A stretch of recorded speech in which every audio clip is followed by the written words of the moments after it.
All right, thanks for clicking there. We are going to have a conversation today with Daniel Libit, who is an investigative reporter for Sportico, which is a great website that I'm going to say, Daniel, covers the business of sports, if that's not too abstract.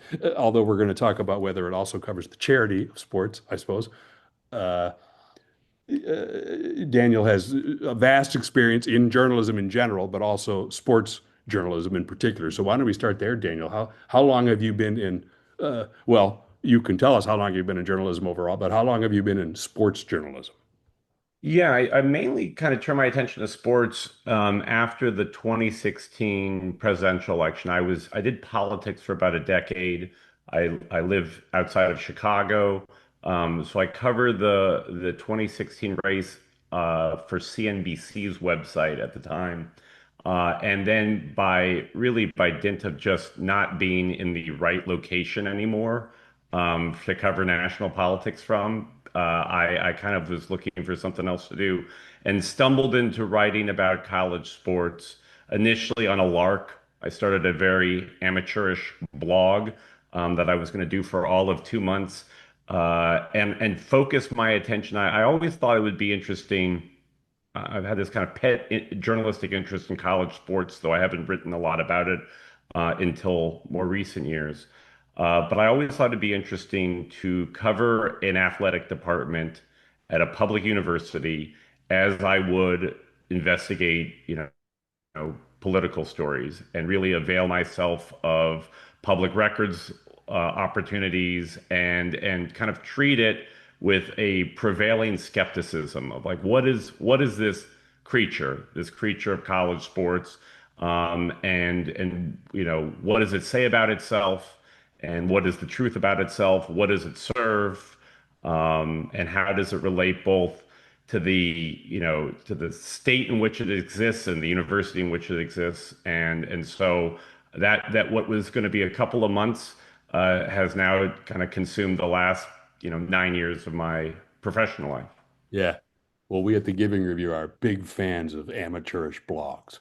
Uh, now, what in those 9 years, what's changed the most about college sports? That's a broad question, but we'll narrow. Yeah, well, it's a broad question. I mean, from my personal experience, it felt like what I was interested in about college athletics, the off the field stories, the financial stories, the legal stories, have now all moved into the mainstream. This is no longer the pet curiosities of economists and activists and legal scholars. This is now, you go to ESPN.com and you click on the college sports page, and invariably a number of the stories are going to be about antitrust law or the finances of college sports. So what's felt like a very bespoke way and an esoteric way of looking at this industry has now, I feel like I'm no longer doing something unusual in just the way I look at it.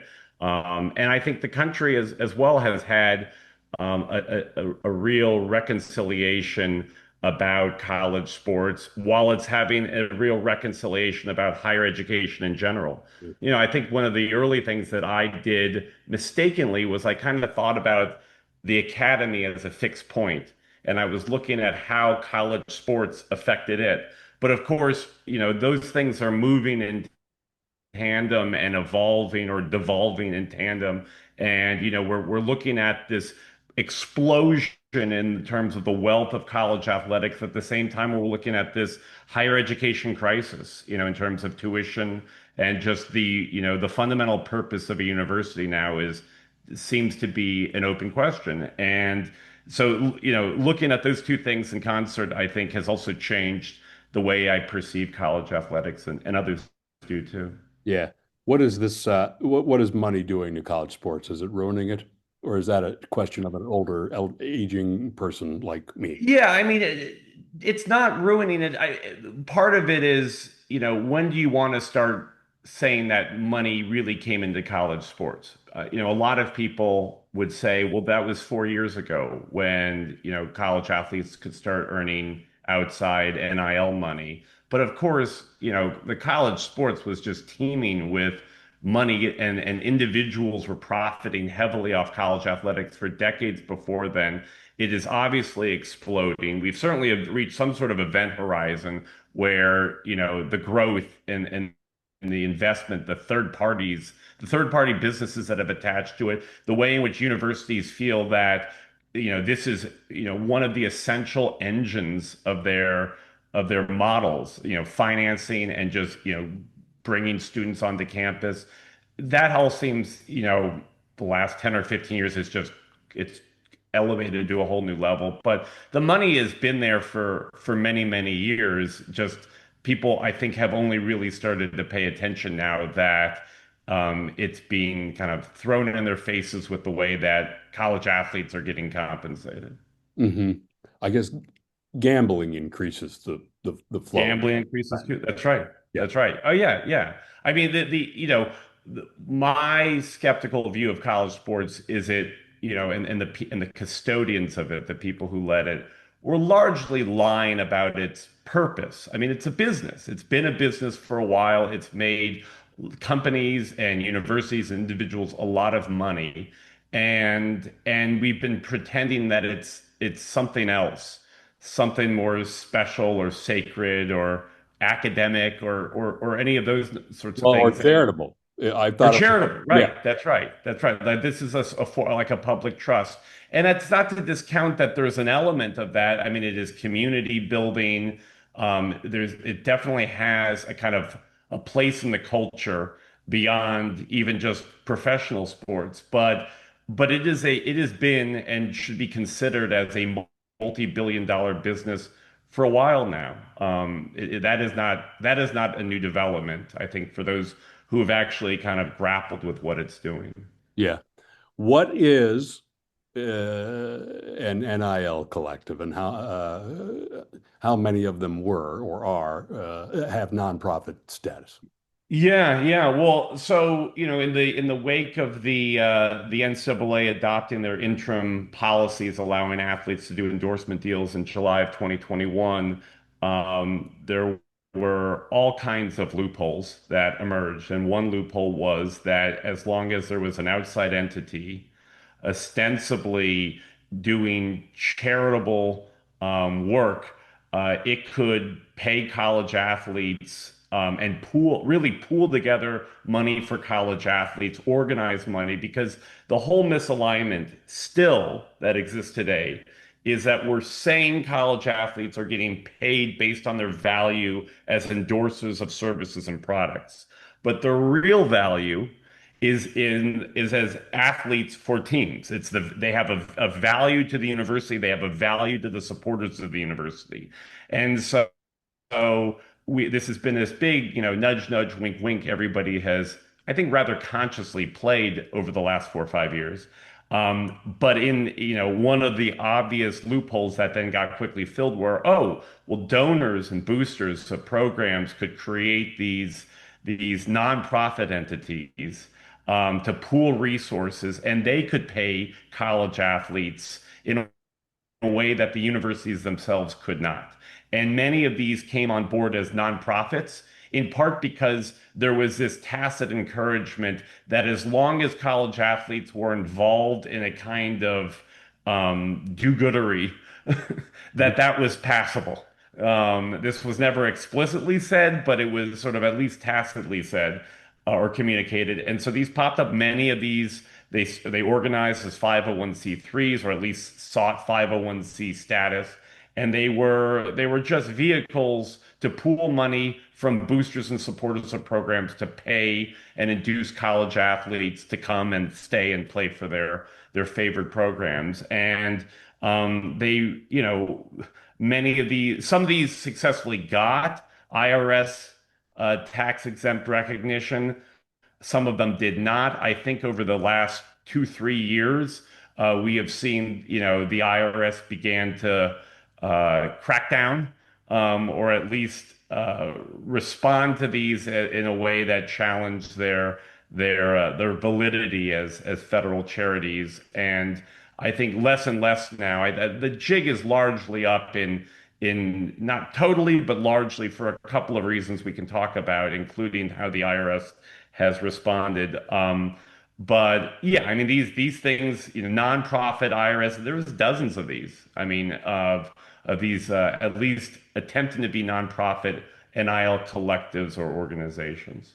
What form does the do-goodery take? I'm on the tennis team. I visit a hospital or something, and they take pictures to. That's the idea. That's the idea. Now, again, going back to the whole premise of this being wink, wink. I mean, yes, the idea was one way that in which these entities could gain charitable status is that they would help facilitate college athletes to do endorsement work with other legitimate 501(c)(3)s. And by doing that, they would sort of be riding on the charitable back of these other entities. Mhm. But yeah, I mean, it was a joke largely. I mean, no one was holding anybody accountable. I don't even know that that logic passes muster, but it's in practice, yes. I mean, these things were. This was just a way to pay a way for schools and their supporters essentially to pay athletes. With the tax benefit. With the potential tax benefit, there was one organization called Blueprint Sports, which was a company, it still exists, that managed and ran a lot of these NIL collectives. And I had written about, they had a companion charity called the BPS Foundation.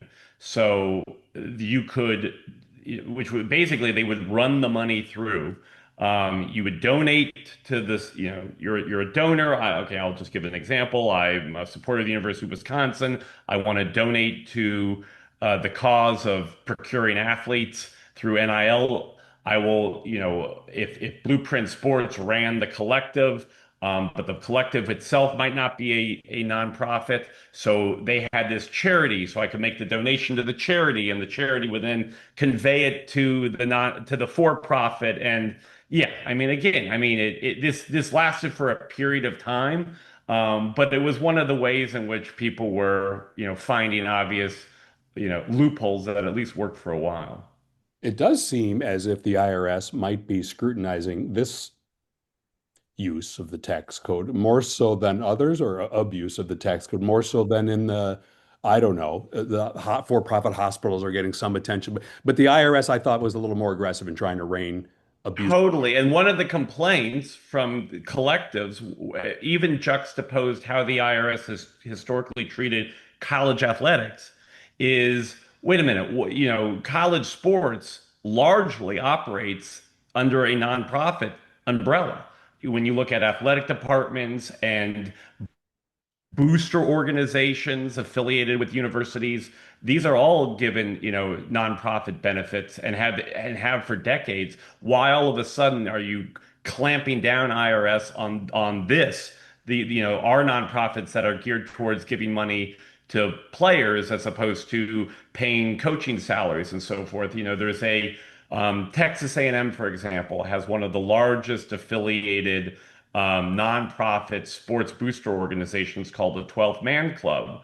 When Texas A&M fired their former football coach Jimbo Fisher and agreed to pay him a record buyout of like $90 million that was remaining on his contract, the 12th Man Foundation, which has tens, if not hundreds of millions of dollars under its management, is going to pay a large chunk of that. So wait, what is the charitable purpose of that? If the charitable purpose of these NIL collectives to pay athletes are somehow that's not kosher. Why is the former? And you would know better than I. I'm not a nonprofit expert, but what I have heard from talking to various people is this is just really a product of history and the sacred status that college sports has had. Members of Congress have had opportunities, and some members of Congress have even raised concerns about the general nonprofit patina over college sports. Um, but we like college sports. They like college sports. Their constituents like college sports. It's never been something that's really galvanized politicians in the past to really clamp down on, and to call out the legitimacy of the charitable aspect of it. Mhm.